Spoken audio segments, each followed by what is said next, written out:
hello everyone मैं আজি আপোনালোকৰ ওচৰলৈ এটা কলা বনোৱা ৰেচিপি এটা লৈ আহিছো আহকচোন চাও কিনেদৰে বনালো মই এই চন্দ্ৰকলাবিধ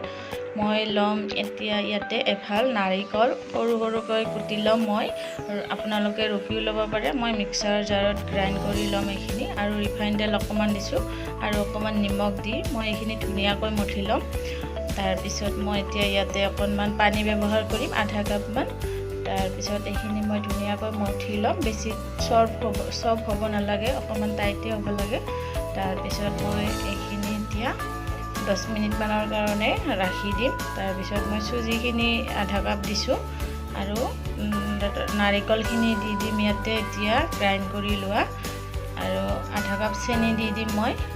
নাৰিকলখিনি দি অকমান ভাজি লম তাৰ পিছত চেনিখিনি দি দিম ইয়াতে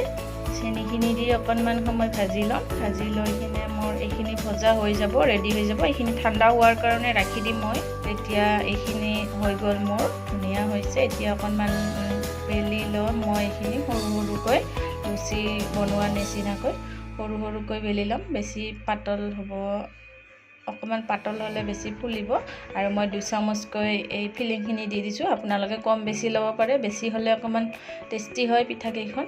আৰু এইখনত মই বনাই লৈছো পিঠা কেইখন আপোনালোকে এইখন নহলে হাতে দিও দিব পাৰে ডিজাইনটো আৰু মই কেৰাহী এটা গৰম হোৱাৰ কাৰণে ৰাখি দিছিলো তাত মই ৰিফাইন তেল দি দিছো এতিয়া পিঠা কেইখন মই ভাজি লম পৰাকৈ ভাজি লম পিঠা কেইখন এখনকৈ দি দিম মই এতিয়া ইয়াতে আৰু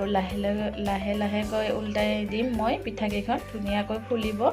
আৰু মই এতিয়া এইখিনি ভজা হোৱাৰ পিছত